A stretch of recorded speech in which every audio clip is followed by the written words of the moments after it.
ഹരി ഓം.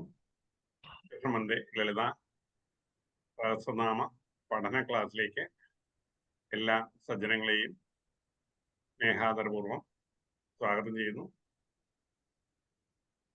നമ്മുടെ ക്ലാസ് നയിക്കുന്നത് നമ്മളുടെ പ്രിയ സുഹൃത്തായിട്ടുള്ള ശ്രീനിവാസൻ പന്തളിങ്കലാണ്. ക്ലാസ് നയിക്കുന്നതിന് മാഷിനെ സ്വാഗതം ചെയ്യുന്നു. നമസ്തേ മാഷെ. ഹരി ഓം. ഹരി ഓം. നമസ്തേ തിരുമേനി. എല്ലാവർക്കും നമസ്കാരം. ഓം സദാശിവസമാരംഭാം ശങ്കരാചാര്യമധ്യമാം അസ്മദാചാര്യപര്യന്താം വന്ദേ ഗുരുപരമ്പരാം. ഗജാനനം ഭൂതഗണാതിസേവിതം കപിത്തജംഭൂവലസാരഭക്ഷിതം ഉമാസുതം ശോകവിനാശകാരണം നമാമി വിഘ്നേശ്വരപാദപങ്കജം. ഗുരുബ്രഹ്മാ ഗുരുർവിഷ്ണുർഗുരുർദേവോ മഹേശ്വര ഗുരു സാക്ഷാത് പരബ്രഹ്മ തസ്മൈ ശ്രീ ഗുരുവേ നമ. വെള്ളപ്പളുങ്കു നിറമൊത്ത വിദഗ്ധരൂപി കള്ളം കളഞ്ഞു കമലത്തിലെഴുന്ന ശക്തി വെള്ളത്തിലെ തിരകൾ തള്ളിവരും കണക്കെന്നുള്ളത്തിൽ വന്ന് വിളയാടുക സരസ്വതീ നീ. സർവമംഗളമാംഗല്യേ ശിവേ സർവാർത്ഥസാധികേ ശരണ്യേ ത്രംബകേ ഗൗരീ നാരായണീ നമോസ്തുതേ. ഓം ശ്രീമാത്രേ നമഃ. ഓം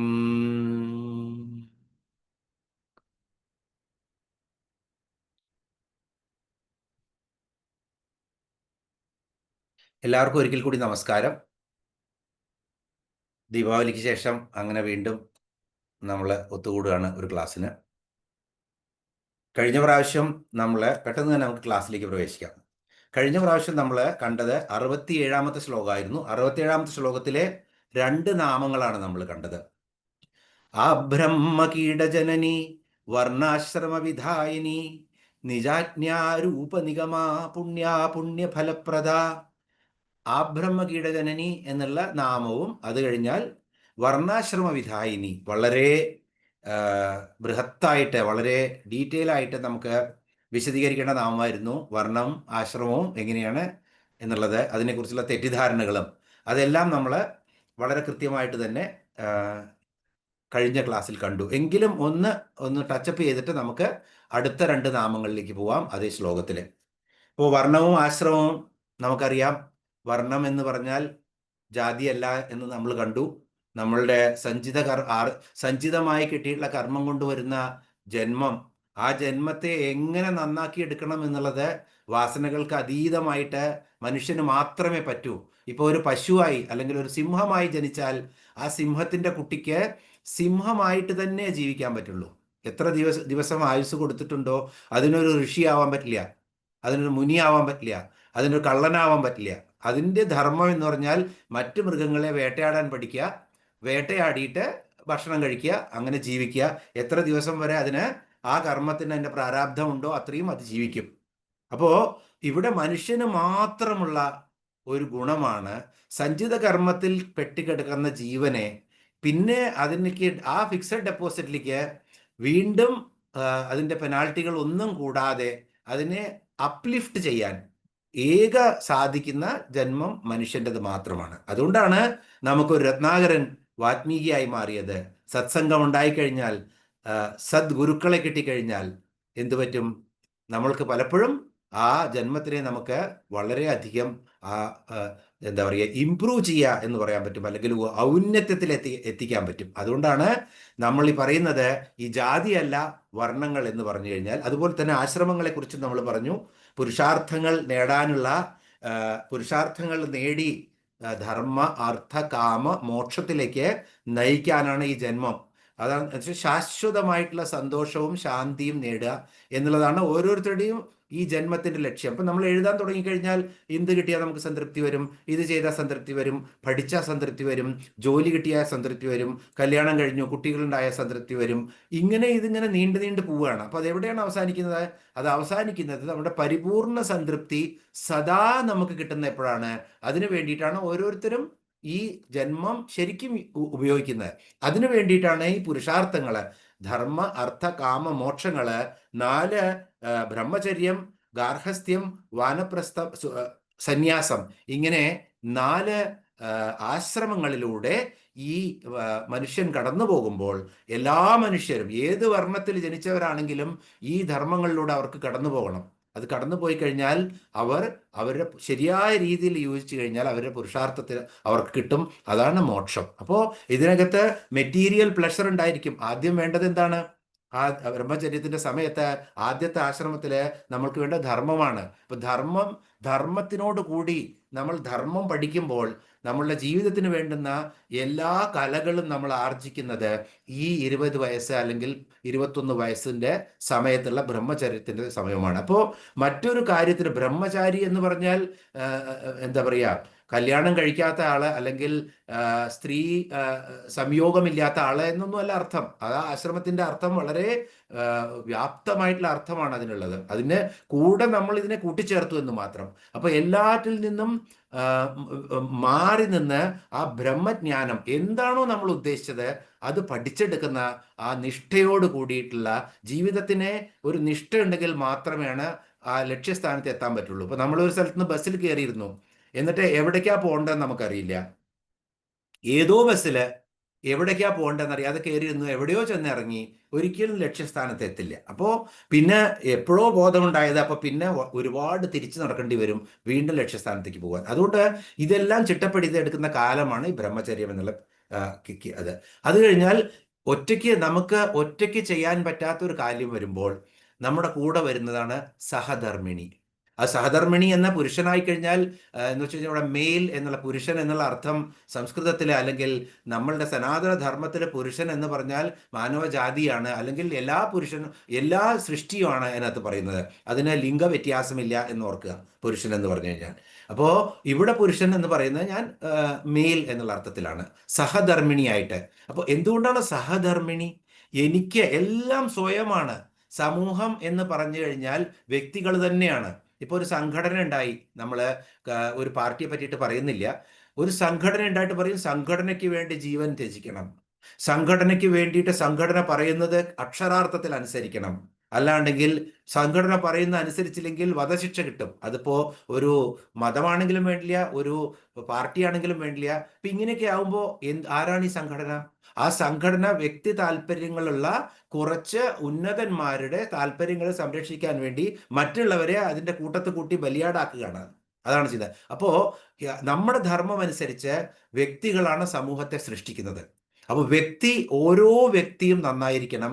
ആ വ്യക്തി നന്നെങ്കിൽ ആ സമൂഹത്തിൽ എന്തെങ്കിലും പ്രശ്നമുള്ള ആളുകളുണ്ടെങ്കിൽ അവരെ ആ സമൂഹത്തിൽ നിന്നും നമുക്ക് മാറ്റിയെടുത്ത് അവരെ രക്ഷിക്കാൻ നമ്മളെ കൊണ്ട് പറ്റും. അപ്പോൾ ഇവിടെ സഹധർമ്മിണി എന്ന് പറയുന്നത് തൻ്റെ ധർമ്മം, ഈ പുരുഷാർത്ഥത്തിലോട് കൂടിയിട്ട് നമുക്ക് ഈ 4 ആശ്രമങ്ങളിലും ചരിച്ചു കഴിഞ്ഞ് നമ്മൾക്ക് ആ ആത്യന്തികമായിട്ടുള്ള ആ ശാന്തി കിട്ടാനുള്ള എൻ്റെ ധർമ്മം, ആ ധർമ്മത്തില് കൂടെ നിൽക്കുന്നവളാണ് സഹധർമ്മിണി. അതുപോലെ തന്നെ സഹധർമ്മിണിക്കും ധർമ്മമുണ്ട്.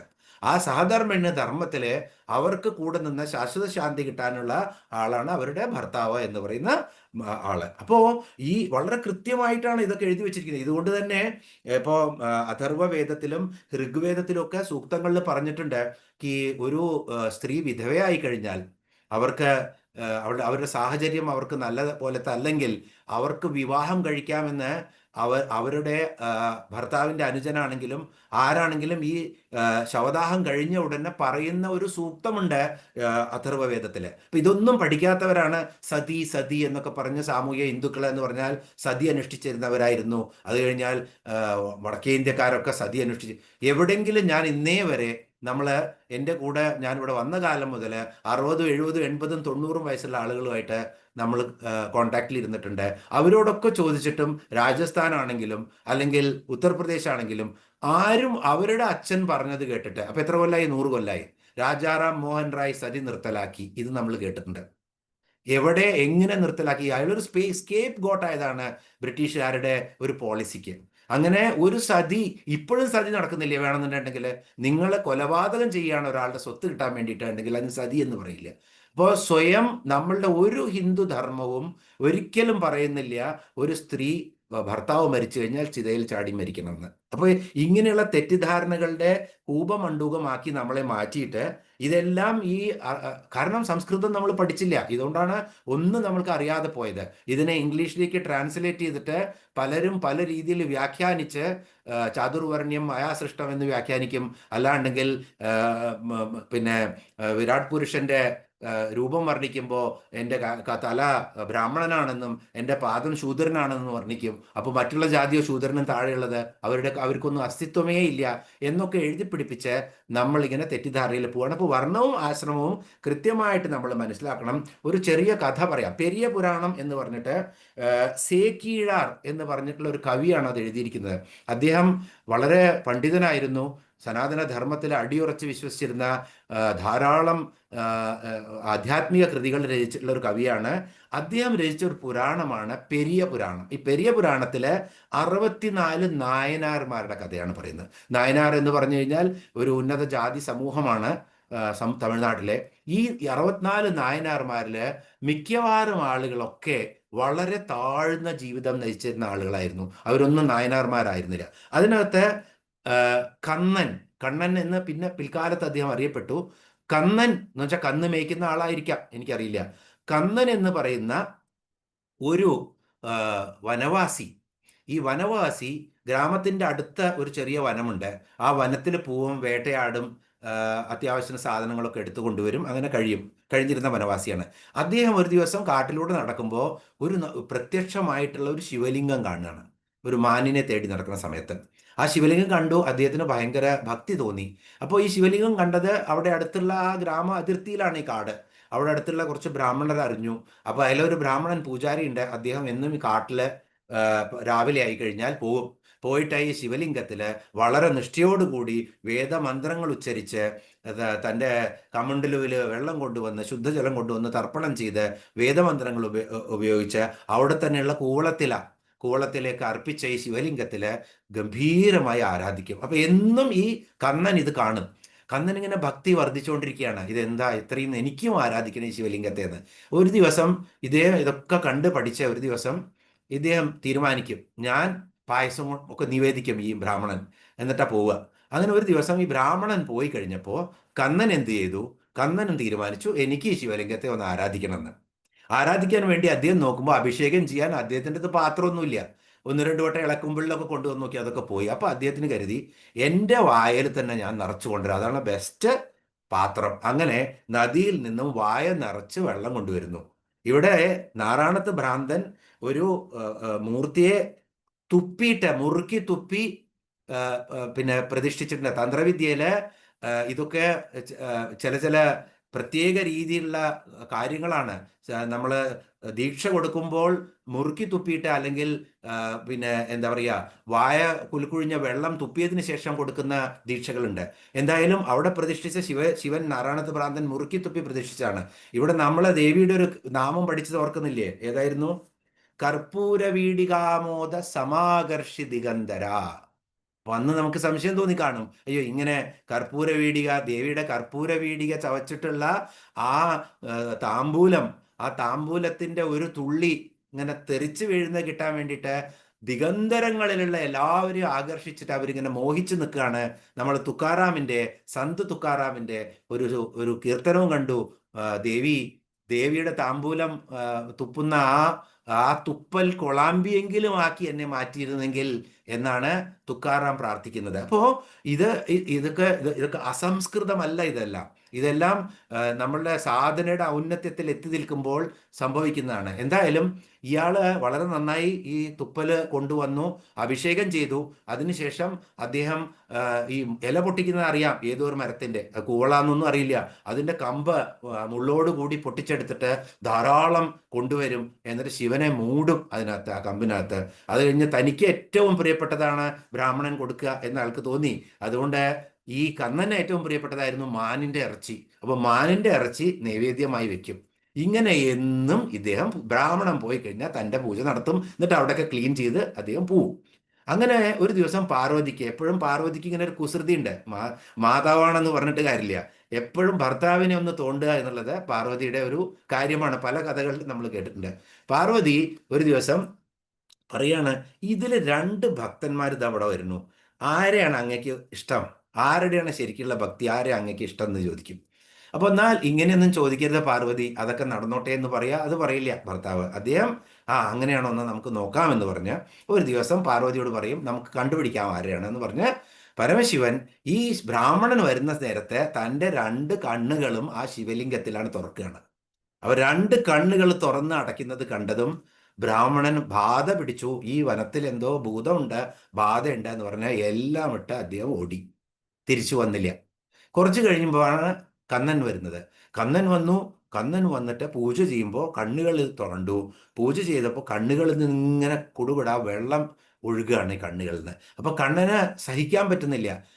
താൻ ആരാധിക്കുന്ന ഭഗവാൻ ഇങ്ങനെ പിന്നെ കണ്ണുനീര് ഒഴുക്കുന്ന എന്തിനാണ്? അപ്പൊ അദ്ദേഹത്തിന് ഈ കണ്ണുനീര് ഒഴുക്കുന്ന കണ്ടപ്പോൾ അദ്ദേഹം ഉള്ളുരുകി പ്രാർത്ഥിക്കുകയാണ്, ഭഗവാനെ എന്നാൽ എന്തെങ്കിലും ചെയ്യാൻ പറ്റുമെങ്കിൽ അത് പറയൂ എന്ന് പറഞ്ഞ് കണ്ണ് പ്രാർത്ഥിക്കുമ്പോൾ ആ കണ്ണിൽ നിന്നും എന്താണ് വരുന്നത്? ചോര വരാൻ തുടങ്ങുകയാണ്. രണ്ട് കണ്ണിൽ നിന്നും ചോര വരാൻ തുടങ്ങും. അപ്പോൾ വളരെയധികം അദ്ദേഹം പേടിക്കുന്ന സമയത്ത് ഇതിന് പ്രതിവിധി പറയൂ എന്ന് പറഞ്ഞ് സാഷ്ടാംഗം അവിടെ കടക്കുകയാണ്. അപ്പോൾ പറയണതാണ്, ശിവൻ ഒരു അശരീരി കൊടുക്കുകയാണ്, നിന്റെ ഒരു കണ്ണ് എടുത്തിട്ട് ഇവിടെ വെച്ച് കഴിഞ്ഞാൽ ഇത് ശരിയാവുമെന്ന്. അങ്ങനെ ഒട്ടും താമസിയാതെ തൻ്റെ വലത്തെ കണ്ണ് ആ കൂവളത്തിൻ്റെ മുള്ളു ഉപയോഗിച്ച് ചൂഴ്ന്നെടുത്തിട്ട്, വലിയ കമ്പുകളാണ് കൊണ്ടുവന്ന് വെച്ചിരുന്നത്, എടുത്തിട്ട് അവിടെ വെക്കുന്നു. അപ്പോൾ അത് ശരിയാവും. അപ്പം മറ്റേ കണ്ണിന്ന് പിന്നെയും ചോര വരുന്നുണ്ട്. അപ്പോൾ യാതൊരു സംശയവും ഇല്ല, ഒരു വട്ടം ഡയറക്ഷൻ കിട്ടി. അതാണ് സാധന എന്ന് പറഞ്ഞു കഴിഞ്ഞാൽ. പിന്നെ പറയേണ്ട ആവശ്യമില്ല, അശരീരിയുടെ ആവശ്യമില്ല. ഉടനടി രണ്ടാമത്തെ കണ്ണ് ചൂഴാൻ പോയി. അപ്പോഴാണ് അദ്ദേഹത്തിന് മനസ്സിലായത്, ഇത് എങ്ങനെ വെക്കുക, രണ്ട് കണ്ണും പോയാൽ ഞാൻ അന്ധനാവും. അപ്പോൾ തൻ്റെ പെരുവിരലുകൊണ്ട് ശിവലിംഗത്തിൽ ആ കണ്ണുള്ളിടത്ത് അടയാളം വെക്കാൻ വേണ്ടി കാലിൻ്റെ പെരുവിരൽ വെക്കുകയാണ്. എന്നിട്ട് മറ്റേ കൈ കൊണ്ട് ചൂഴ്ന്നെടുക്കുകയാണ് ഇടത് കണ്ണും. എന്നിട്ട് അവിടെ വെക്കുന്നതോടുകൂടി ദേവിയും പരമശിവനും പ്രത്യക്ഷമാവുന്നു, അദ്ദേഹത്തിന് മോക്ഷം കൊടുക്കുന്നതാണ്. അതാണ് ഒരു കഥ ഈ 64 നായനാർമാരുടെ കഥകളിൽ. അപ്പൊ ഇവിടെ പറയാൻ ഉദ്ദേശിച്ചത് എന്താ വെച്ചാൽ, വർണ്ണവും ആശ്രമവും ഒന്നുമല്ല, നിഷ്ഠയാണ്. ഏത് സ്കന്ദപുരാണത്തിലെ സൂത സംഹിത വളരെ കൃത്യമായിട്ട് പറയുന്നുണ്ട്, അവനവന് ഇഷ്ടമുള്ള നിഷ്ഠയോടുകൂടി ഏത് തരത്തിൽ, എനിക്ക് പൂജ അറിയില്ല എന്ന് പറഞ്ഞ് നവരാത്രിക്ക് ഇരിക്കേണ്ട ആവശ്യമില്ല. നിങ്ങൾക്ക് കഴിയുന്നത് പോലെ നിങ്ങൾ സമർപ്പിച്ച് പൂജിക്കുക. കോപ്പി അടിച്ച് തെറ്റ് ചെയ്യാനേക്കാളും ഭേദം നമുക്ക് അറിയുന്നത് പോലെ ചെയ്യുക എന്നുള്ളതാണ്. അപ്പോൾ ഈശ്വരോന്മുഖമായിട്ടുള്ള കർമ്മം, ആ കർമ്മത്തിന് എത്ര നിഷ്ഠയോടുകൂടി നിങ്ങൾ ചെയ്യുന്നു, അത് ചെയ്തു കഴിഞ്ഞാൽ ദൈവം പ്രസാദിക്കുമെന്നുള്ളതാണ്. അപ്പോൾ നമ്മൾ ചെയ്യുന്ന എല്ലാം നമ്മള് ഉപനിഷത്ത് വാക്യം ഓർത്ത് നോക്കൂ, ഈശാവാസ്യം ഇതം സർവം എന്നാ പറഞ്ഞിരിക്കുന്നത്. അപ്പോൾ വിശ്വാസമുള്ളവനും വിശ്വാസമില്ലാത്തവനും ഒക്കെ ദൈവത്തിൻ്റെ തന്നെയാണ്. പക്ഷേ വിശ്വാസമുള്ളവന് തൻ്റെ കർമ്മം പിന്നെ നന്നാക്കി എടുത്തിട്ട് ഒരു നല്ല നിലയിലേക്ക് എത്താൻ പറ്റുമെന്നുള്ളതാണ്.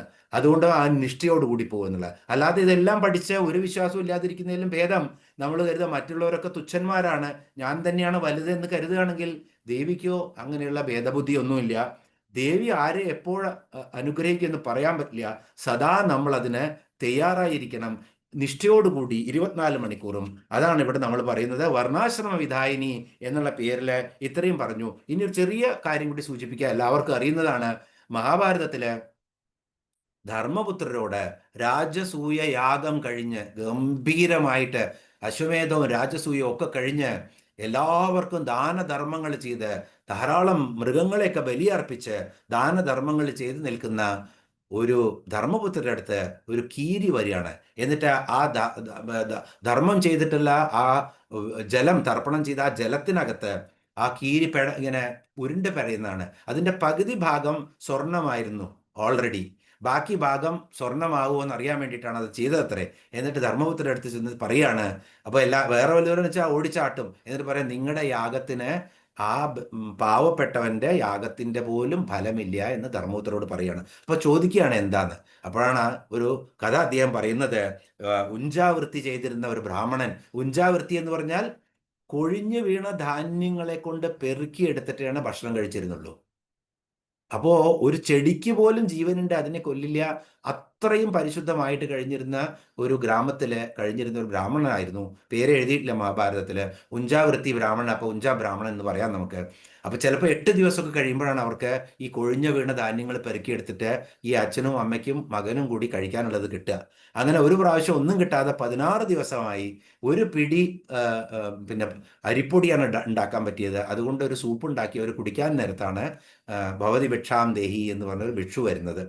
അപ്പോൾ ഒരു സംഭാഷണം ഭാഗവതത്തിലല്ല, മഹാഭാരതത്തിലെ ആ അച്ഛനും അമ്മയും മകനും ചെയ്യുന്ന സംഭാഷണം നമ്മളെ വളരെ കോൾമേർ കൊള്ളിക്കും. അതുപോലെ തന്നെ കണ്ണിന്ന് വെള്ളവും വരും. അത്രയും മനോഹരമാണ്, അത്രയും ബൃഹത്താണ് ഈ മഹാഭാരതം. അത് എഴുതി വച്ചിരിക്കുന്നത് ഇതൊക്കെ ഡൗൺലോഡഡ് ആണ് എന്ന് പറയും. നമ്മൾ അടുത്ത നാമം പറയുമ്പോൾ പറയും അത്. ഇതൊന്നും ഒരാൾ രചിച്ചതല്ല, അതൊക്കെ ഡൗൺലോഡഡ് ഫാക്ട്സ് ആണ്. ഇതെല്ലാം വരദാനമായിട്ട് കിട്ടണം ആ ബ്രഹ്മത്തിൽ നിന്നും, അപ്പോഴേ വരുള്ളൂ. അല്ലാതെ എഴുതിയുണ്ടാക്കാനൊന്നും പറ്റില്ല അത്. ആ രംഗം കഴിഞ്ഞ് ഇതെല്ലാം കേട്ടുകൊണ്ട് നിൽക്കുന്ന ഒരു ആളായിരുന്നു അടുത്ത മാളത്തിലത്തെ ഈ കീരി. അപ്പോൾ അതിനുശേഷം അച്ഛൻ തൻ്റെ ഭാഗം കൊടുക്കും. അത് കൊടുത്തപ്പോൾ അതിഥിക്ക് അല്ലെങ്കിൽ ഭിക്ഷുവിന് വയറ് നിറയില്ല. അമ്മ കൊടുക്കും, അത് കഴിഞ്ഞ് മകൻ കൊടുക്കും. ഇതൊക്കെ കഴിഞ്ഞതിന് ശേഷം ധർമ്മരാജാവായിരുന്നു അത്. ധർമ്മരാജാവ് അവരെ അനുഗ്രഹിക്കും. പക്ഷേ അങ്ങനെ ഇതിനും അനുഗ്രഹിക്കുന്നതിനൊക്കെ മുന്നേ ഇവർക്ക് ഒന്നും അങ്ങോട്ട് ദാനം കൊടുക്കണം. ഭക്ഷണം കൊടുത്ത്, നിങ്ങൾ കൊടുത്ത ഭക്ഷണം ആരെങ്കിലും കഴിക്കുന്നുവെങ്കിൽ അത് നിങ്ങൾക്കുള്ള പുണ്യമാണ്. അവർക്ക് ദാനം കൊടുക്കണം ഭക്ഷണത്തിന് ശേഷം. അവർ നിങ്ങളുടെ മേടിക്കല്ല വേണ്ടത്. അപ്പോൾ ദാനം കൊടുക്കാൻ ഒന്നുമില്ലാത്തപ്പോൾ കൈ കഴുകിച്ചു കൊടുക്കുകയാണ്. എച്ചിൽ കൈ കഴുകിച്ചു കൊടുത്താൽ ആ വെള്ളം വീഴുകയാണ് താഴത്ത്. ഇത് കണ്ട കീരിക്ക് അത്ഭുതം തോന്നുകയാണ്, എന്തൊരു ദാനധർമ്മമാണ് ഈ കുടുംബത്തിൻ്റെന്ന്. അങ്ങനെ ആ കീരി അവിടെ വന്ന് ആ തുള്ളി വെള്ളത്തില് പകുതി ശരീരമാണ് പിടയ്ക്കാൻ പറ്റിയുള്ളൂ, അതാണ് സ്വർണമായി മാറിയത്. അപ്പോൾ ഇവിടെ വന്ന് യുധിഷ്ഠിരന്റെ യാഗത്തിൽ വന്ന് വീണ്ടും അപ്പോൾ ഒരു കീരി പോലും നമ്മളെ പഠിപ്പിച്ചു തരുന്നതാണ്. അത്രയും ഉത്തമമാണ് ഈ മഹർഷിമാരും മുനിമാരും ഒക്കെ എഴുതി വെച്ചിരിക്കുന്ന ഈ കാര്യങ്ങൾ. ഇതിനെയാണ് നമ്മൾ ഒരു വിലയില്ല ഈ സെമറ്റിക് മതങ്ങൾ വന്ന് അവർ പഠിപ്പിച്ചതാണ്. നമ്മളുടെ ഒക്കെ തെറ്റാണെന്ന് നമ്മൾ വിശ്വസിച്ചിരിക്കുന്നത്. ഓരോ കഥകളും നമ്മളെ എത്ര വലിയ സന്മാർഗത്തിലേക്കാണ് നയിക്കുന്നത് എന്നുള്ള കാര്യം മറക്കാതെ ഓർക്കുക. അപ്പോൾ ഈ ഒറ്റ നാമം ഈശ്വരോന്മുഖമായിട്ടുള്ള കർമ്മങ്ങൾ ചെയ്യുന്ന വർണ്ണമില്ല, ആശ്രമമില്ല, അവരെയൊക്കെ പൂജനീയരാണ് എന്ന് തീർത്തും അറിയാം. അടുത്ത നാമത്തിലേക്ക് നമുക്ക് പെട്ടെന്ന് പോകാം. അപ്പോൾ നമ്മൾ 2 നാമങ്ങളാണ് ഇതിൽ കണ്ടത്. ഏതൊക്കെ നാമങ്ങളായിരുന്നു? ആബ്രഹ്മ കീടജനനി വർണ്ണാശ്രമ വിദായിനി. ഇനി നിജാജ്ഞാരൂപനിഗമ പുണ്യ ഫലപ്രദ. അപ്പോ അടുത്ത നാമമാണ് നിജാജ്ഞാരൂപനിഗമ.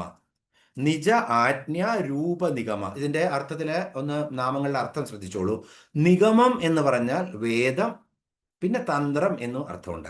വേദവും തന്ത്രവും നിഗമങ്ങളാണ്. അപ്പോൾ നമ്മൾക്കറിയാം, നിഗമ കൽപ്പതരൂർ ഗളിതം ഫലം എന്നാണ് പറയുന്നത് ഭാഗവതത്തില്, അല്ലെ, വേദങ്ങളെ. അപ്പോ നിഗമം എന്ന് പറഞ്ഞാൽ വേദമാണ്. അപ്പോൾ നിജം എന്ന് പറഞ്ഞാൽ തൻ്റേത്. അപ്പോൾ നിജ ആജ്ഞ, തൻ്റേതായ ആജ്ഞാരൂപങ്ങളായിട്ടുള്ള നിഗമങ്ങൾ, വേദങ്ങൾ. അപ്പോൾ ഇത് ഭക്തന്മാർക്ക് പുരുഷാർത്ഥങ്ങൾ സിദ്ധിക്കാൻ വേണ്ടിയിട്ട് ദേവി തന്നെ ആ അറിവിന് വേണ്ടി ഉണ്ടാക്കിയെടുത്തിട്ടുള്ള ആജ്ഞാരൂപങ്ങളാണ് വേദങ്ങൾ. ആ വേദങ്ങളുടെ സ്വരൂപമായിരിക്കുന്ന ദേവി, ആ ദേവിക്ക് നമസ്കാരം.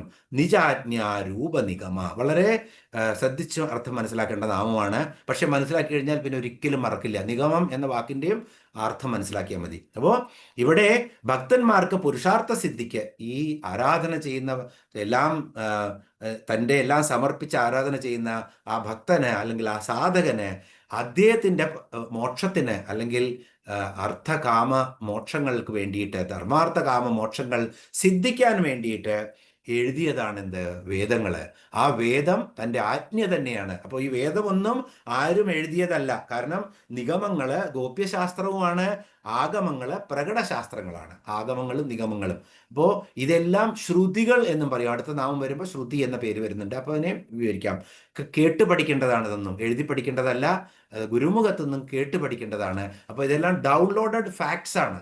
ശരിക്കും ബ്രഹ്മത്തിൽ നിന്ന് ജ്ഞാനം കിട്ടിയിട്ട് ഉൾവിളിയായി വരുന്നതാണ് ഇതെല്ലാം. അപ്പോൾ വിദ്യാഭ്യാസം ഇതൊക്കെ പഠിച്ചു കഴിഞ്ഞാൽ, ഇന്നത്തെ വിദ്യാഭ്യാസം എന്ന് പറഞ്ഞാൽ വെറും നോളേജാണ്, അറിവാണ്. അറിവല്ല, എന്താന്ന് പറയുക, ഇൻഫർമേഷൻ. അറിവും ഇൻഫർമേഷൻ തമ്മിൽ ഒരുപാട് വ്യത്യാസമുണ്ട്. അറിവ് എന്ന് പറഞ്ഞു കഴിഞ്ഞാൽ സ്വയം നമ്മൾക്ക് പ്രകടമാവുന്നതാണ് അറിവ്. വല്ലവർക്കും പ്രകടമായതിനെ പറഞ്ഞ് പറഞ്ഞ് പറഞ്ഞ് നമ്മളുടെ മനസ്സിൽ പതിപ്പിക്കുന്നതാണ് ഇൻഫർമേഷൻസ്. അപ്പോൾ വേദങ്ങളൊക്കെ അറിവാണ്, അതിങ്ങനെ പ്രകടമായതാണ്, അല്ലാതെ സ്വയംഭൂവാണ്, അല്ലാതെ അത് എഴുതി അല്ലെങ്കിൽ ക്രോഡീകരിച്ചു മുനിമാര് എന്നൊക്കെ പറയാം. അതർവൈസ് അതെല്ലാം പ്രകടമായതാണ്. ഇപ്പോ ഈ നിജാജ്ഞാരൂപം, തൻ്റെ ആജ്ഞാരൂപങ്ങളായിട്ടുള്ള വേദങ്ങൾ തന്നെയായിരിക്കുന്ന ദേവി, ആ ദേവിക്ക് നമസ്കാരം. 288 നാമം പുണ്യ ഫലപ്രദ. വളരെ ഈസി ആയിട്ടുള്ളതാണ്. പുണ്യവും പുണ്യ പാപങ്ങളാണ്. പുണ്യം എന്ന് പറഞ്ഞാൽ പുണ്യവും പാപങ്ങളും അതിൻ്റെ എല്ലാം എന്താണ് ചെയ്യുന്നത്? പുണ്യവും അപുണ്യവും അതിൻ്റെ രണ്ടിൻ്റെയും ഫലങ്ങൾ ദേവിയാണ് കൊടുക്കുന്നത്. അപ്പൊ പുണ്യം ചെയ്താലും പാപം ചെയ്താലും ഒക്കെ ഫലം ആ കർത്താവിന് കൊടുക്കുന്നത് ദേവി തന്നെയാണ്.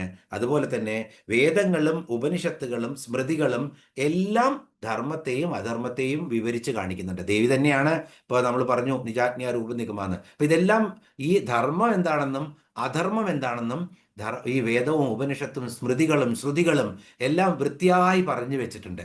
അപ്പോൾ അതനുസരിച്ച് പ്രവർത്തിക്കുന്ന ആളുകൾക്ക് അതിനനുസരിച്ചിട്ടുള്ള ഫലങ്ങളും അല്ലാത്തവർക്ക് അതിനനുസരിച്ചിട്ടുള്ള ഫലങ്ങളും കൊടുക്കുന്ന ദേവി, ആ ദേവിക്ക് നമസ്കാരം. അപ്പോൾ ശരിക്കും പാപം എന്ന് പറഞ്ഞാൽ എന്താണ്? ഈശ്വരനിൽ നിന്ന് നമ്മെ അകറ്റുന്ന ഏത് കൃത്യവും പാപമാണ്. ഈശ്വരനിലേക്ക് നമ്മെ അടുപ്പിക്കുന്ന ഏത് കൃത്യവും പുണ്യമാണ്. അപ്പൊ ഇത് മാത്രം ഓർത്താൽ മതി. ഞാൻ ചെയ്യുന്ന ഈ കാര്യം എൻ്റെ ഈശ്വരീയതയിലേക്ക്, എൻ്റെ ചൈതന്യത്തിന് ഭംഗം തട്ടുന്ന ഒരു കാര്യമാണോ ഞാൻ ഈ ചെയ്യുന്നത് എന്ന് മാത്രം ഓർത്തു കഴിഞ്ഞാൽ പുണ്യവും പാപവും പിന്നെ ഉണ്ടാവും. പാപം എന്ന് പറയുന്നത് ഉണ്ടാവില്ല. പിന്നെ നിങ്ങൾ പുണ്യമേ ചെയ്യുള്ളൂ. അപ്പോൾ പുണ്യ ഫലപ്രദ, പുണ്യ പാപങ്ങളുടെ ഫലങ്ങൾ പ്രദാനം ചെയ്യുന്ന ദേവി, ആ ദേവിക്ക് നമസ്കാരം. ഇനി നമുക്ക് ആ ശ്ലോകം കഴിഞ്ഞു. ഇനി 68 ശ്ലോകത്തിലേക്ക് പോവാം. ശ്രുതിസീമന്ത സിന്ദൂരീകൃതപാദാബ്ജധൂളിക സകലാഗമ സന്തോഹ ശുക്തി സമ്പുടമൗക്തിക. ശ്രുതിസീമന്ത സിന്ദൂരീകൃതപാദാബ്ജധൂളിക സകലാഗമ സന്തോഹ ശുക്തി സമ്പുടമൗക്തിക. ഇവിടെ 2 ശ്ലോകങ്ങളേ ഉള്ളൂ, 2 നാമങ്ങളേ ഉള്ളൂ. ശ്രുതി സീമന്ത സിന്ദൂരീകൃത പാദാബ്ജധൂളിക.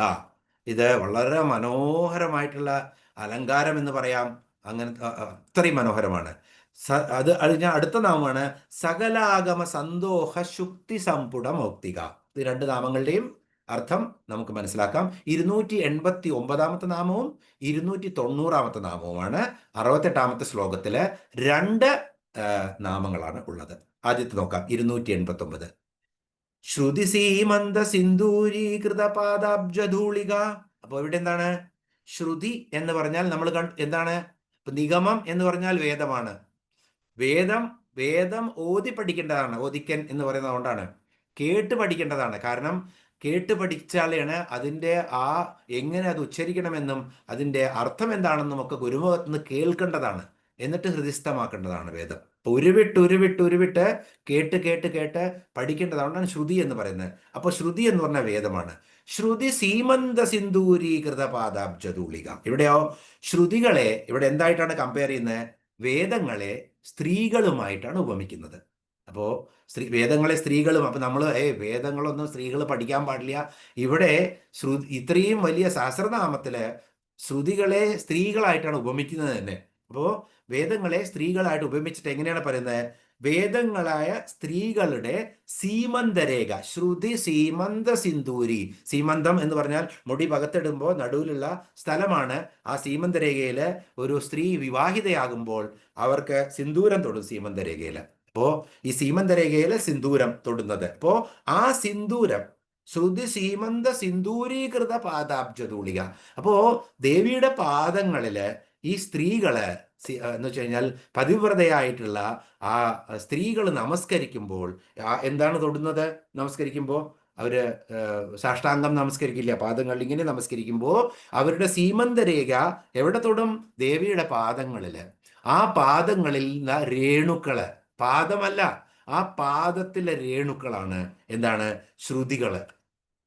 അപ്പോ സീമന്തരേഖയില് ഈ സ്ത്രീകള് എന്ന് വെച്ച് കഴിഞ്ഞാൽ പതിവ്രതയായ സ്ത്രീകള് അവര് ദേവിയുടെ പാദത്തില് നമസ്കരിക്കുമ്പോൾ പറ്റുന്ന ആ പൊടിപടലങ്ങൾ അവരുടെ സീമന്തരേഖയില് സിന്ദൂരമായി മാറുന്നു. ആ സിന്ദൂരം അല്ലെങ്കിൽ ആ പൊടിപടലങ്ങളാണ് ശ്രുതികൾ എന്ന് പറയുന്നത്. അപ്പോ ദേവിയുടെ തന്നെ ആ ശ്രുതികളെ വിവരിച്ചിരിക്കുകയാണ് വളരെ വളരെ മനോഹരമായിട്ട്. അപ്പോ ഇവിടെ ശരിക്കും വേദങ്ങളുടെ മൂർധാവ് എന്താണ്? ശ്രുതി സീമന്തരേഖ. ഇപ്പൊ സ്ത്രീകളുടെ മൂർധാവ് എന്ന് പറഞ്ഞു നമ്മൾ ഉപമിക്കുകയാണ് ഇവിടെ. അപ്പൊ വേദങ്ങളുടെ മൂർധാവ് എന്താണ്?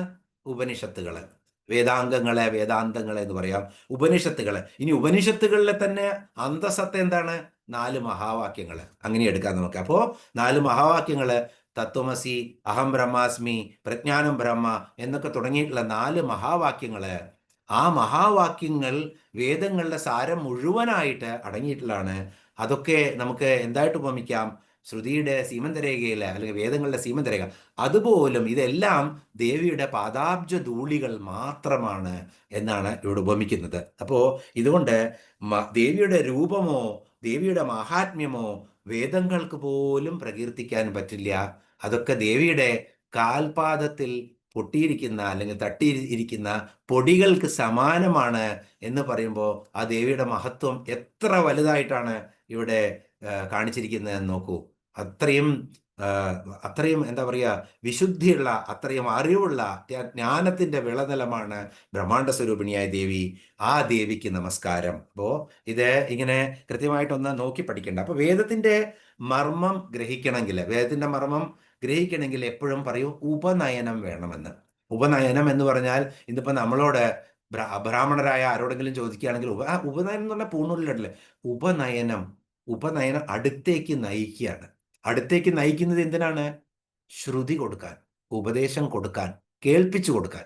അതാണ് ഉപനയനം. അതല്ലാതെ ഒരു ജസ്റ്റ് ഒരു പൂണൂലിടൽ മാത്രമല്ല ഉപനയനം. അപ്പൊ നമ്മൾ നേരത്തെ എന്താ പറഞ്ഞ, ഓരോ വ്യക്തിയും സ്വന്തം കർമ്മത്തിന് വേണ്ടിയിട്ടാണ് ഇവിടെ ജനിക്കുന്നത്. ആ കർമ്മത്തില് ചിദാനന്ദ രൂപിയാവാൻ അദ്ദേഹത്തിന് കഴിയണം.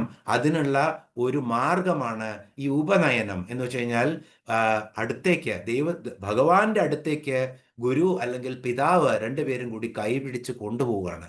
അതാണ് ഉപനയനത്തിൽ സംഭവിക്കുന്നത്. അപ്പോ ഇവിടെ ഇങ്ങനെ നോക്കുമ്പോൾ നമ്മള് ഇവിടെ ആദ്യം ഉപദേശിക്കുന്ന മന്ത്രം ഗായത്രിയാണ്. ഗായത്രി ഉപദേശിക്കുമ്പോൾ പിതാവാണ് ഉപദേശിക്കണമെങ്കിൽ ഒരു ഓദിക്കനും ആ പിതാവും മാത്രമേ ഉണ്ടാവുള്ളൂ. ഒരു മറയ്ക്ക് നമ്മൾക്കറിയില്ല എങ്കിലും തിരുമേനി പിന്നെ എപ്പോഴെങ്കിലും നമുക്ക് പറഞ്ഞു തരും. ഒരു മറയ്ക്കകത്ത് നിന്നിട്ടാണ്, ഒരു ശീല മറയുടെ അകത്ത് നിന്നിട്ടാണ് ഈ ഉപനയന സമയത്ത് ഗായത്രി ഉപദേശിക്കുന്നത് എന്നാണ് പറയുന്നത്. അപ്പോൾ ഒറ്റയ്ക്കാണ് നിങ്ങളുടെ ഈ യാത്ര, സ്വയമാണ്. ഉദരേത് ആത്മനാത്മാനം എന്ന് പറഞ്ഞത് ഇവിടെ തന്നെയാണ്. സ്വയം തന്നെയാണ് ഈ സംസാര സാഗരത്തു നിന്നും നമ്മൾക്ക് നീന്തി കയറി പോകേണ്ടത്. ബാക്കിയുള്ളവരൊക്കെ അതിന് നമ്മൾ കൂട്ടായിട്ട് നമ്മൾ എടുക്കുകയാണ്. അവരെ നമ്മളുടെ ധർമ്മത്തില് നമ്മൾ അവരെ സഹായിക്കുകയാണ്. അത്രയും മനസ്സിലാക്കിയാൽ മതി. അപ്പൊ ഇവിടെ അറിവുകളെല്ലാം, ശ്രുതി അല്ലെങ്കിൽ വേദങ്ങളുടെ അറിവുകളൊക്കെ വെർജിനാണ്, ഒന്നും ക്രിയേറ്റഡ് അല്ല. അതേസമയത്ത് ഇൻഫർമേഷൻ എന്ന് പറഞ്ഞാൽ ക്രിയേറ്റഡ് ആണ് എല്ലാം. അപ്പോൾ ഇവിടെ പുരുഷൻ എന്ന് പറഞ്ഞു കഴിഞ്ഞാൽ വേദങ്ങൾ അപൗരുഷമാണ്. എന്ന് വെച്ച് കഴിഞ്ഞാൽ പുരുഷനാൽ ഉണ്ടാക്കിയതല്ല. അത് വളരെ കൃത്യമായിട്ട് പറയുന്നുണ്ട്, വേദങ്ങൾ അപൗരുഷമാണ് എന്നുള്ളത്. അത് എല്ലാം ഇങ്ങനെ വെളിപ്പെട്ടിട്ടുള്ള യാഥാർത്ഥ്യങ്ങളാണ്. അതുപോലെ തന്നെ ശ്രുതികളിൽ നമ്മൾ നോക്കുകയാണെങ്കിൽ, അല്ലെങ്കിൽ വേദങ്ങളിൽ താന്ത്രികമുണ്ട്, വൈദികമുണ്ട്. താന്ത്രികമുള്ളത് തന്ത്രശാസ്ത്രം. അതിൻ്റെ ഉപനയനം എന്ന് പറഞ്ഞാൽ ദീക്ഷ എന്നാണ് അതിന് പറയുക. അത് തന്നെയാണ് ഗുരു അടുത്ത് കൊണ്ടുപോയി മന്ത്രം കൊടുക്കുന്നതാണ്. അല്ലാതെ ഒരു 1000 പേരെ ഒരുമിച്ചിരുത്തിയിട്ട് ഞാൻ നിങ്ങൾക്കൊക്കെ പാടി കൂടി മന്ത്രദീക്ഷ തരാം എന്ന് പറയില്ല. അതെല്ലാം പേഴ്സണലാണ്, വ്യക്തിക്ക് കൊടുക്കുന്ന ഉപദേശങ്ങളാണ് അതെല്ലാം. അപ്പോൾ അവിടെ മന്ത്രമാവുമ്പോൾ ദീക്ഷയാണ്, അതുപോലെ തന്നെ വേദമാവുമ്പോൾ ഉപനയനമാണ്. ഇത്രയും ഓർത്താൽ മതി. ഇതെല്ലാം ഗായത്രി കൊടുത്തിട്ടാണ് തരിക. കാരണം ഈ ഹൃക്കിലുള്ള, ഇത്രയും ഹൃക്കുകളുള്ള ഋഗ്വേദത്തില് ഒരേ ഒരു മന്ത്രമേ ഉള്ളൂ, എൻ്റെ ബുദ്ധിയെ പ്രചോദിപ്പിക്കണേ എന്ന് സൂര്യനോട് അല്ലെങ്കിൽ സവിതാവിനോട് പ്രാർത്ഥിക്കുന്ന മന്ത്രം. അപ്പൊ ബുദ്ധിയെ, നമ്മുടെ ന്യൂറോൺസിനെ ആദ്യം അതിനെ എന്താ പറയുക, വികസിപ്പിച്ചാൽ മാത്രമേ പിന്നെയുള്ള ഇൻഫോർമേഷൻസ് ഒക്കെ വരികയുള്ളൂ. അപ്പോൾ ശരിക്കും നമ്മളിപ്പോൾ ഒരു പരീക്ഷ എഴുതുകയാണെങ്കിൽ ഔട്ട് ഓഫ് സിലബസ് എന്ന് പറയും. ഒരു ക്വസ്റ്റ്യൻ പുറത്തുനിന്ന് വന്നു കഴിഞ്ഞാൽ ഇത് പഠിപ്പിച്ചിട്ടില്ല എന്ന് പറയും. അതാണ് വിദ്യാഭ്യാസം. അതേ സമയത്ത് ശരിക്കും നമ്മുടെ വൈദിക കാലത്തെ വിദ്യാഭ്യാസം എന്ന് പറഞ്ഞു കഴിഞ്ഞാൽ ഒരു പ്രതിസന്ധി ഘട്ടത്തില് എന്ത് ചെയ്യണമെന്ന് അറിയാത്ത സമയത്ത് എന്ത് ചെയ്യണമെന്ന് കൃത്യമായിട്ട് ഉള്ളിൽ നിന്ന് നിർദ്ദേശം കിട്ടാൻ പ്രാപ്തരാക്കുന്നതായിരുന്നു നമ്മുടെ പൗരാണിക വിദ്യാഭ്യാസം. അപ്പോൾ ഇതെല്ലാം പഠിച്ചു കഴിഞ്ഞാൽ അങ്ങനെയാണ് പറ്റിയിരുന്നത്. അപ്പോൾ അവിടെയാണ് നമ്മൾ ഇപ്പോഴത്തെയും പണ്ടത്തെയും വിദ്യാഭ്യാസ സമ്പ്രദായത്തെ ഓർക്കേണ്ടത്. അപ്പോൾ ഇവിടെ ഈ നാമത്തോടു കൂടി നമ്മൾ ശ്രുതി സീമന്ത സിന്ദൂരീകൃത പാദാബ്ജ ധൂളിക എന്നുള്ളത് അവസാനിക്കുകയാണ്. 290ാമത്തെ നാമമാണ് സകലാഗമ സന്തോഹ ശുക്തി സമ്പുട മൗക്തിക. ഒരൊറ്റ നാമമാണ്, സകലാഗമ സന്തോഹ ശുക്തി സമ്പുട മൗക്തിക. അപ്പോൾ ആഗമം, വേദം എല്ലാം റിലേറ്റഡ് ആണ്.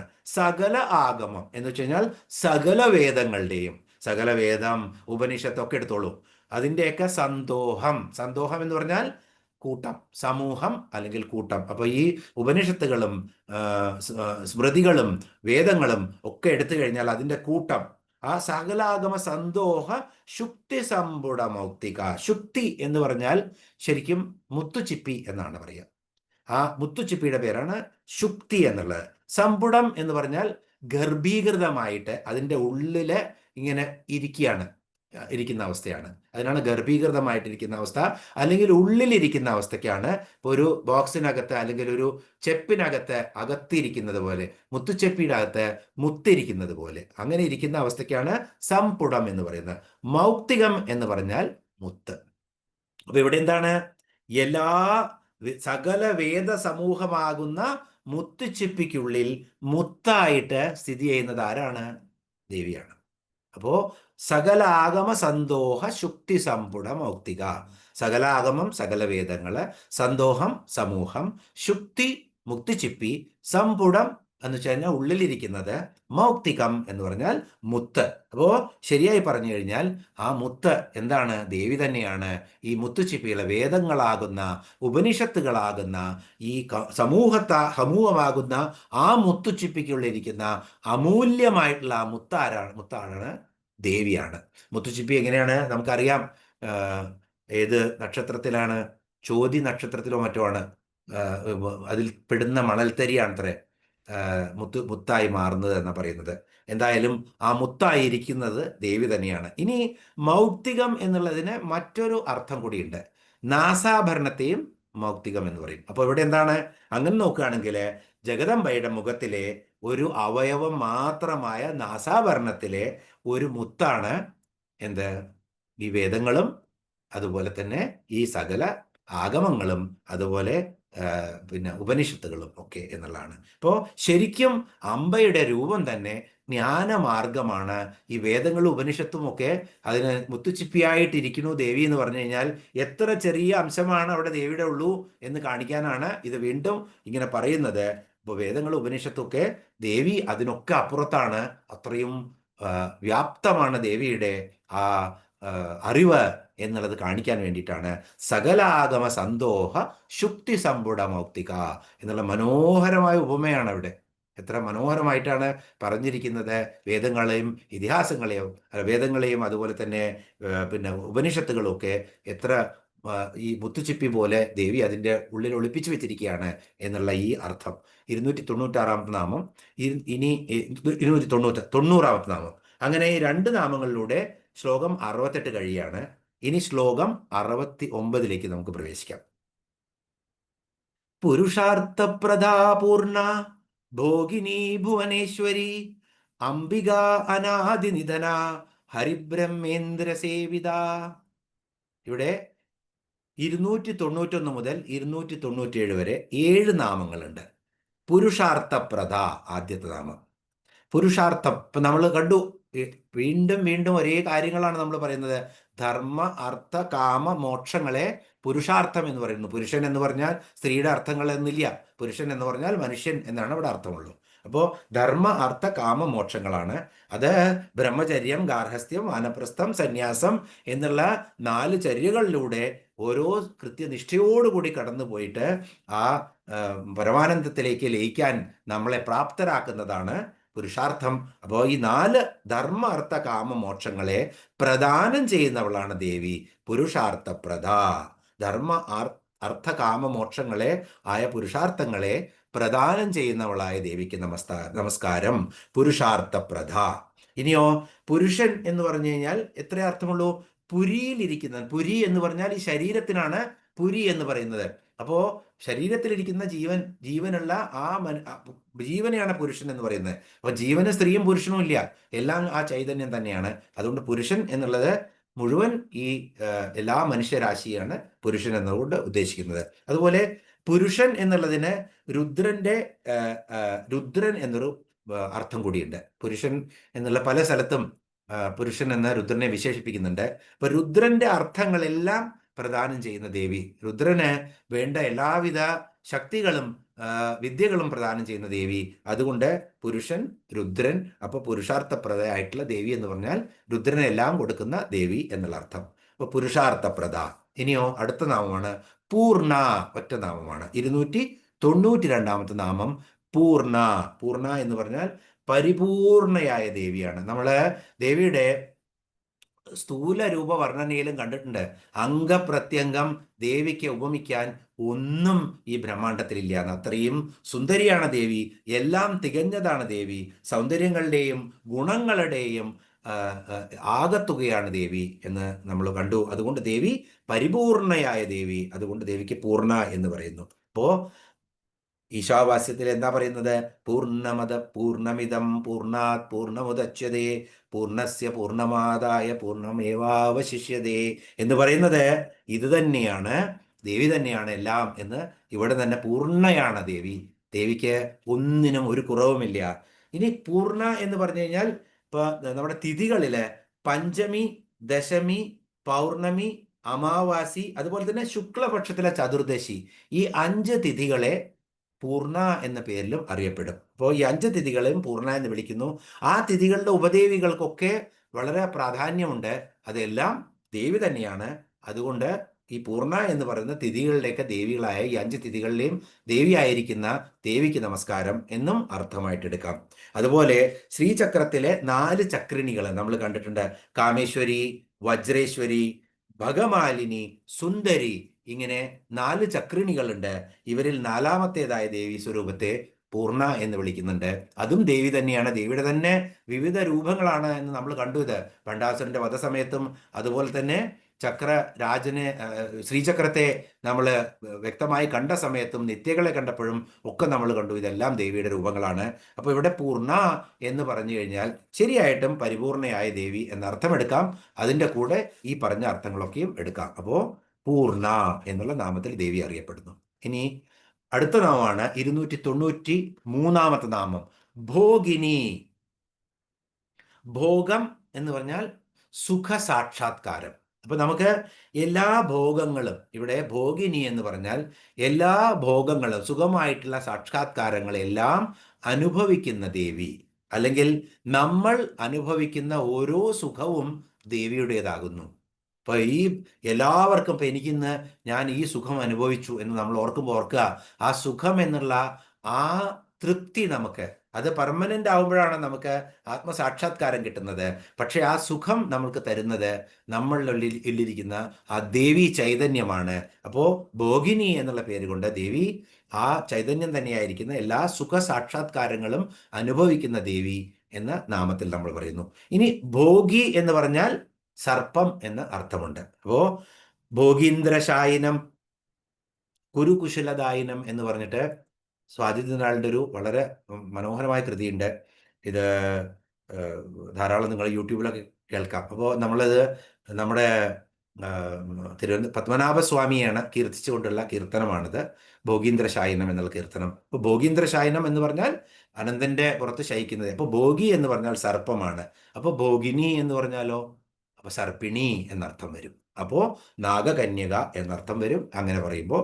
അപ്പോൾ ദേവി ഇവിടെ ഭോഗിനിയാണ്, നാഗകന്യകയാണ്, നാഗമാതാവാണ്, നാഗകന്യകയാണ് എന്ന അർത്ഥത്തിൽ ഇവിടെ പ്രയോഗിക്കാം. അതുപോലെ ഭോഗിനി എന്ന സർപ്പിണിയാണ് നമ്മുടെ കുണ്ടലിനി ശക്തി, പ്രാണനായിട്ട് ആ ഭോഗിനി എന്ന ശക്തിയാണ് സർപ്പിണി രൂപത്തില് നമ്മുടെ മൂലാധാരത്തില് പ്രാണനായിരിക്കുന്നത്.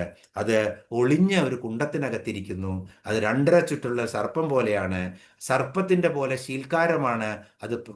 നമുക്ക് ധ്യാനത്തിലിരിക്കുന്ന ശ്വാസങ്ങൾ മാറ്റിക്കഴിഞ്ഞാൽ അത് കേൾക്കാൻ പറ്റുന്ന പറയുന്നത്. അപ്പോൾ ആ ശീൽക്കാര ശബ്ദം കൊണ്ടാണ് അതിന് സർപ്പത്തിന്റെ ആകൃതി ഉണ്ട് എന്ന് പറയുന്നത്. അപ്പോൾ ശരിക്കും ഭോഗിനി എന്നുള്ള സർപ്പിന്റെ ആകൃതിയിലാണ് പ്രാണൻ നമ്മളിൽ ഇരിക്കുന്നത്, ദേവിയായിട്ടിരിക്കുന്നത്. അതുകൊണ്ടും ദേവി ഭോഗിനി എന്നുള്ളതാണ്. അപ്പോൾ ഇവിടെ 293 നാമം ഭോഗിനി എന്നുള്ള ദേവിയുടെ നാമം നമുക്ക് മനസ്സിലോർക്കാം. ഇനി 294 നാമം ഭുവനേശ്വരി. ഇവിടെ എല്ലാ ഭുവനങ്ങളും, അപ്പോൾ ഭുവനങ്ങൾ എന്ന് പറഞ്ഞാൽ പൊതുവെ നമ്മളിവിടെ പറയുന്നത് 14 ലോകങ്ങൾ, 14 ലോകങ്ങൾക്കും നാഥയാണ് ദേവി. നമ്മൾ കണ്ടു, ദേവി തന്നെയാണ് സൃഷ്ടിച്ചത്, അതിനുശേഷം ദേവി തന്നെ പരിപാലിക്കാൻ വേണ്ടിയും വരുന്നു.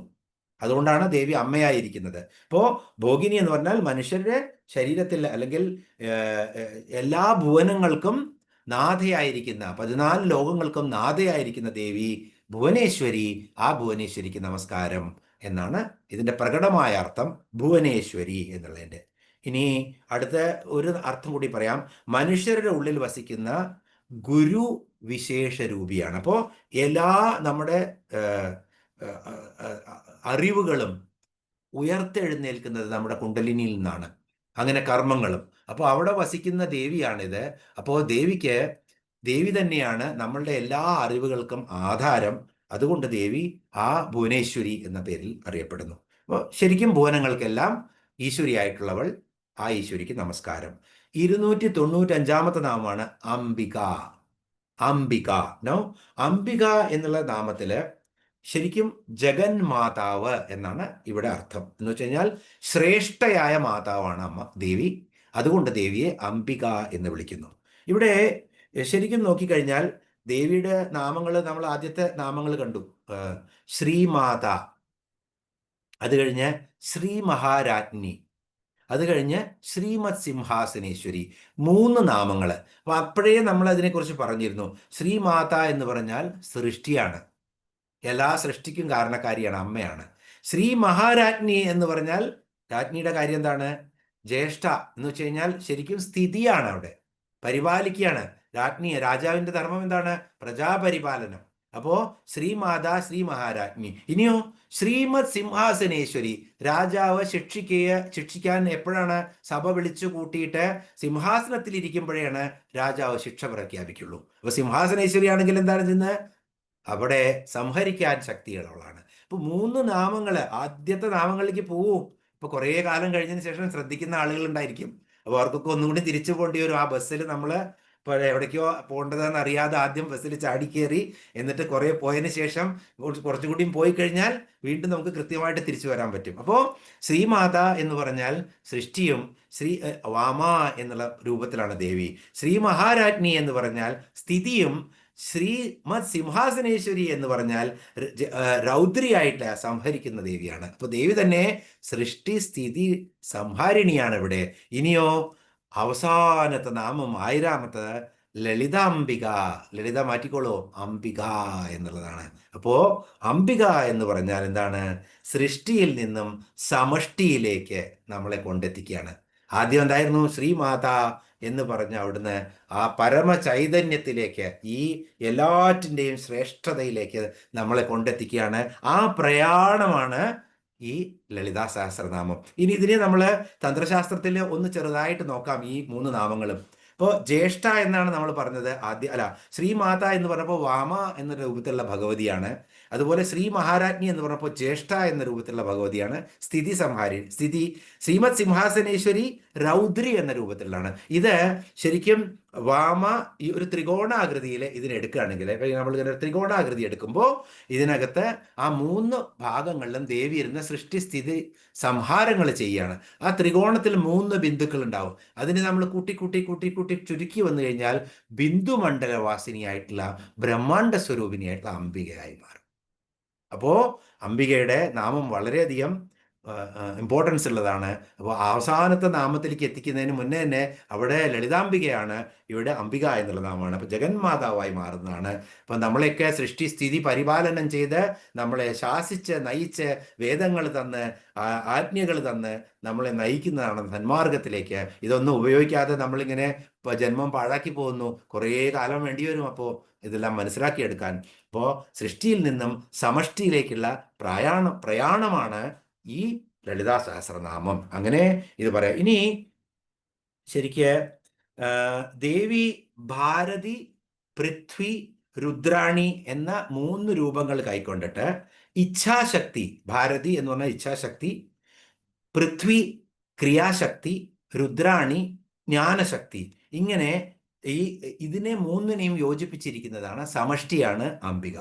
അപ്പോൾ അതുകൊണ്ട് അംബിക എന്ന് പറയുന്നു. അംബിക എന്ന് പറഞ്ഞാൽ നിദ്ര, രാത്രി എന്നും 2 അർത്ഥങ്ങളുണ്ട്. അപ്പോൾ രാത്രി, ആ രാത്രിയിൽ നിദ്ര തന്ന് നമ്മളെ ഉറക്കുന്ന, എല്ലാം മറന്ന് നമ്മളെ അമ്മയുടെ മടിത്തട്ടിൽ ഉറക്കിയിട്ട് എവിടെ കിടക്കുകയാണെങ്കിലും, പട്ടുമെത്തയിലാണെങ്കിലും അതുപോലെ തന്നെ നിരത്തിലാണെങ്കിലും ഉറക്കം വന്നു കഴിഞ്ഞാൽ നമ്മൾ എല്ലാവരും തുല്യരാണ്. അപ്പോൾ ആ നിദ്ര നമ്മളെ ഉറക്കുന്ന ആ അംബിക കൂടിയാണ് ദേവി. അതുകൊണ്ട് ഇവിടെ 295-ാമത്തെ നാമം വളരെയധികം കൃത്യതയോടുകൂടി മനസ്സിലാക്കേണ്ടതാണ്. അംബിക എന്ന നാമത്തിന് ഇത്രയും അർത്ഥം ലളിതാ സഹസ്രനാമം കൽപ്പിക്കുന്നുണ്ട് എന്ന് ഇവിടെ നമുക്ക് ആ നാമം അവസാനിപ്പിക്കാം. ഇനി 296-ാമത്തെ നാമമാണ് അനാദിനിധന. ആദി എന്ന് പറഞ്ഞാൽ ജനനം, തുടക്കം. നിധനം എന്ന് പറഞ്ഞാൽ നിധൻ എന്നാണ് പറയുക സംസ്കൃതത്തില്. നിധൻ ഹോ ഗയാ, ദേഹാന്ത് ഹോ ഗയാ എന്ന് പറയില്ല, നിധൻ ഹോ ഗയാ എന്നേ പറയുള്ളൂ ഹിന്ദി ന്യൂസിലൊക്കെ. അപ്പോൾ ആദി ജനനം അല്ലെങ്കിൽ തുടക്കം, നിധനം എന്ന് പറഞ്ഞാൽ മരണം അല്ലെങ്കിൽ അന്തം.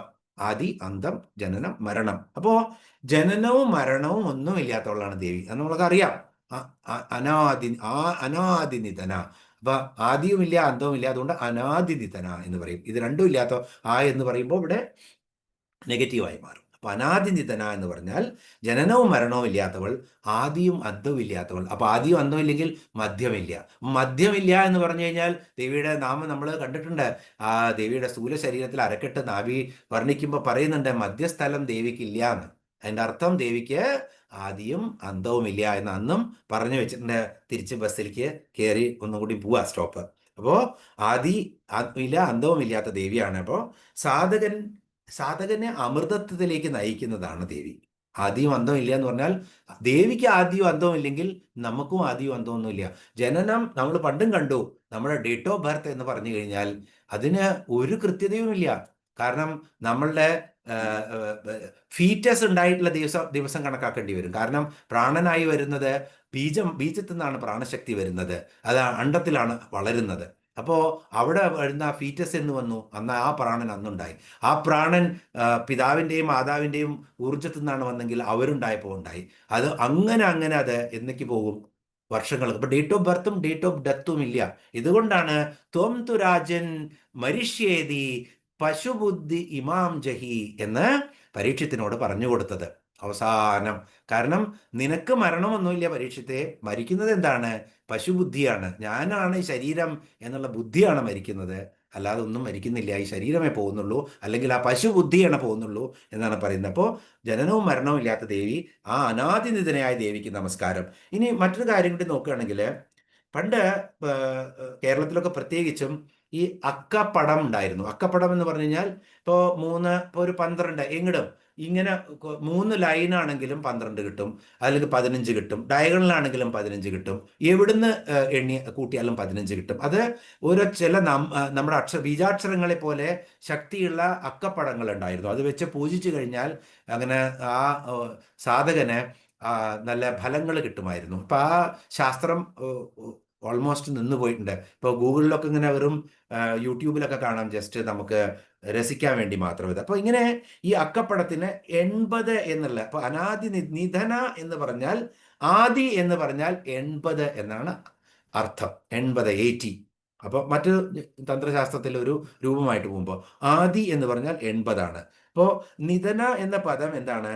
സാധകന്റെ അമൃതത്വ വിഘാതമായിട്ടുള്ള 80 കാരണങ്ങളെ കുറിക്കുന്ന പദമാണ് നിധന.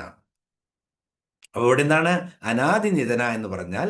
സാധകന്റെ നിധന, ആദിനിധന എന്ന് പറഞ്ഞാൽ സാധകന്റെ അമൃതത്വത്തിലേക്കുള്ള പ്രയാണം. ആ പ്രയാണത്തില് 80 വിഘ്നങ്ങളുണ്ട് അത്രേ. ഈ 80 വിഘ്നങ്ങളെ ശരിക്കും ഇത് രേഖപ്പെടുത്തിയിട്ടുണ്ട്.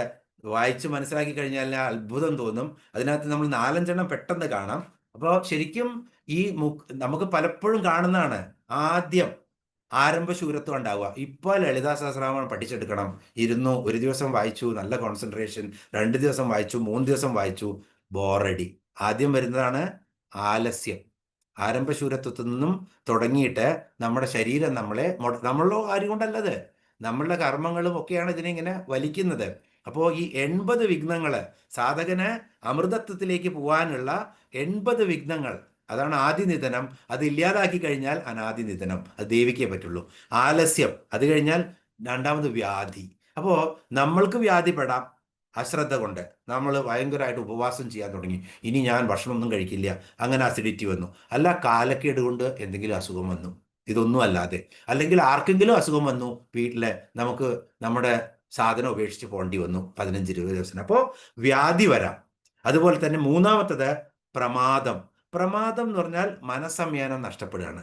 ഇപ്പോൾ ഒരു ഫോക്കസ് ഒന്നും കിട്ടില്ല, കുറച്ച് ദിവസമൊക്കെ കിട്ടി, അത് കഴിഞ്ഞ് ഇങ്ങനെ ഒരു വേവേർഡ്നെസ്, അതിനാണ് പ്രമാദം. ഇതൊക്കെ വളരെ ഗംഭീരമായിട്ട് വിശദീകരിച്ചിട്ടുണ്ട്. നാലാമത്താണ് സംശയം. അപ്പൊ കുറെയൊക്കെ ചെയ്തു കഴിഞ്ഞു, അപ്പൊ ശരിക്കും ഒരു തീർച്ചയില്ല, ദേവിയാണോ? ഇതൊക്കെ തന്നെ കൃഷ്ണനെയും പറയണല്ലോ വിഷ്ണു സഹസ്രനാമത്തിലും. ആകെ ക്വസ്റ്റ്യൻ. അതിലിടയ്ക്ക് ഒരു നിരീശ്വരവാദിയോ അല്ലെങ്കിൽ ഒരു അന്തംഗമ്മികളോ ഒക്കെ വന്ന് എന്തെങ്കിലും പറഞ്ഞു കൊടുത്തു കഴിഞ്ഞാൽ അത് പിന്നെ ആകെ മൊത്തം പ്രശ്നമായി പോകുന്നു. അപ്പോൾ സംശയം വരും. സാധകനെ എങ്ങനെ വഴിതെറ്റിക്കുക 80 കാര്യങ്ങളാണ്. അത് കഴിഞ്ഞാൽ അങ്ങനെ ഉടലെടുക്കുന്നതാണ് അനവസ്ഥിതി, സംശയം കൊണ്ടുള്ള ഒരവസ്ഥ. നമുക്ക് ഒന്നും കൃത്യമായിട്ട് ചെയ്യാനോ അറിയാനോ ഇല്ലാണ്ട് കൺഫ്യൂസ്ഡ് സ്റ്റേറ്റ് ഓഫ് മൈൻഡ് ആവുന്നതാണ് അനവസ്ഥിതി എന്ന് പറയുന്നത്. അത് കഴിഞ്ഞാൽ അങ്ങനെ അതിന്ന് അശ്രദ്ധ ഉണ്ടാവും. അശ്രദ്ധ എന്നാ ചെയ്യേണ്ടത് ചെയ്യാണ്ടിരിക്കുക. ശ്രദ്ധ എന്ന് പറഞ്ഞാൽ ഇവിടെ മലയാളത്തിലുള്ള ശ്രദ്ധയല്ല, ശരിക്കും സംസ്കൃതത്തിലെ ശ്രദ്ധ എന്ന് പറഞ്ഞു കഴിഞ്ഞാൽ ശ്രദ്ധ, ഭക്തി, അത് രണ്ടും ഒരുമിച്ചാണ് പോകുന്നത്. അപ്പോൾ നമുക്ക് ചെയ്യേണ്ടത് ചെയ്യാണ്ടിരിക്കുക, ചെയ്യണ്ടാത്തത് ചെയ്യാൻ തോന്നുക, ഇതൊക്കെയാണ് അശ്രദ്ധ. ഇങ്ങനെ ചെയ്യുമ്പോൾ എന്തുണ്ടാവും? ഭ്രാന്തി ഉണ്ടാവും. ഇതൊക്കെ സാധകന്റെ അമൃതത്വത്തിലേക്ക് നയിക്കുന്നതിന് വിഘ്നമാണ്. അതാണോ ഇതാണോ എന്ന തെറ്റിദ്ധാരണയിൽ ഒരു വിഭ്രാന്തി ഉണ്ടാവുക, അതാണ് ഭ്രാന്തി എന്ന് പറയുന്നത്. അത് കഴിഞ്ഞാൽ ദർശനം, പല ഭയദർശനങ്ങൾ. ചിലപ്പോൾ എന്തോ ധ്യാനത്തിലിരുന്നു പേടിക്കുന്ന എന്തൊക്കെ കണ്ടു, കുറേയൊക്കെ അങ്ങനെ ശ്രദ്ധ കിട്ടാൻ തുടങ്ങിയപ്പോൾ. അപ്പോൾ ഇങ്ങനെ പലതരത്തിലുള്ള വേണ്ടാത്ത ദർശനങ്ങളും കിട്ടാൻ തുടങ്ങി, നല്ല സദ്ദർശനങ്ങളല്ല. അതുപോലെ അങ്ങനെ അശക്തി വരുന്നു. ഇന്ദ്രിയങ്ങളൊക്കെ ഇപ്പോൾ ധ്യാനിക്കാൻ തുടങ്ങിയിട്ട് കണ്ണും ഒന്നും നോക്കാണ്ട് ഇരുന്നിരുന്ന് കണ്ണ് സാധകം ചെയ്ത് കണ്ണിന് കേടുവന്നു. അതുപോലെ തന്നെ ശ്വസിക്കുമ്പോൾ വളരെ ശക്തമായി ശ്വസിച്ച് ശ്വാസകോശത്തിനും ഇന്ദ്രിയങ്ങൾക്കൊക്കെ തൻ്റെ ശക്തി കുറഞ്ഞു വരും. അപ്പൊ സാധനയിൽ ശക്തി കൂടുക വേണ്ടത് എല്ലാറ്റിനും, അതിന് പകരം ഇന്ദ്രിയങ്ങളിലെ ശക്തികളെല്ലാം കുറഞ്ഞു വന്നിട്ട് ഇന്ദ്രിയങ്ങളെ കൺട്രോൾ ചെയ്യണം. ഇന്ദ്രിയങ്ങളുടെ ശക്തി പോകണം എന്നല്ല പറയുന്നത്, ഇന്ദ്രിയങ്ങള് നമുക്ക് വശഗതമായിരിക്കണം. നമ്മൾ അതാണ് പറയുന്നത്. ശക്തി ഇങ്ങനെ കാഴ്ച കുറഞ്ഞു കഴിഞ്ഞാൽ എന്ത് ചെയ്യാൻ പറ്റും? വായിക്കാൻ പറ്റുമോ? പറയാൻ പറ്റാണ്ടിരുന്നു കഴിഞ്ഞാൽ നാവ് പോയി കഴിഞ്ഞാൽ ജപിക്കാൻ പറ്റുമോ? ഒന്നും പറ്റില്ല. ഇങ്ങനെ അശക്തി വരുന്നു. ഇങ്ങനെ ഇതിപ്പോൾ ഞാൻ 9 എണ്ണേ പറഞ്ഞുള്ളൂ, ഇങ്ങനെ 80 എണ്ണം ഉണ്ട്. ആദിനിധന 80 ആദി നിധനം എന്ന് പറഞ്ഞാൽ സാധകന്റെ വിഘ്നങ്ങള്. ഇതിനൊക്കെ കൂട്ടിച്ചേർത്താൽ ഇതെല്ലാം മാറിക്കിട്ടണമെങ്കിൽ ദേവിയുടെ കൃപ വേണം. ഇതൊക്കെ സംഭവിക്കും എല്ലാവർക്കും, അതുകൊണ്ട് ഭയപ്പെടണ്ട, തൻ്റെ സാധന മുന്നിലേക്ക് കൊണ്ടുപോയിക്കോളൂ. അനാദിനിധന. ഇനിയോ 297 നാമം ഹരിബ്രഹ്മേന്ദ്ര സേവിത. സിമ്പിളായ നാമമാണ്, അതുകൊണ്ട് നമ്മൾ ഇതും കൂടി പറയും. ഹരി എന്ന് പറഞ്ഞാൽ വിഷ്ണു, ബ്രഹ്മാവ്, ഇന്ദ്രൻ. അപ്പൊ ശരിക്കും ബ്രഹ്മാവ്, വിഷ്ണു, രുദ്രൻ, ഇന്ദ്രൻ ഇവരൊക്കെ സേവിക്കുകയാണ് ദേവിയെ. വിഷ്ണു, ബ്രഹ്മാവ്, ഇന്ദ്രൻ എന്നിവരാൽ സേവിക്കപ്പെടുന്നവളായ ദേവി. 297 നാമം. ആ ദേവിക്ക് നമസ്കാരം. നമുക്കും ദേവിയെ സേവിക്കാൻ കഴിയുന്നു എന്നുള്ളത് എത്ര പുണ്യമാണ്.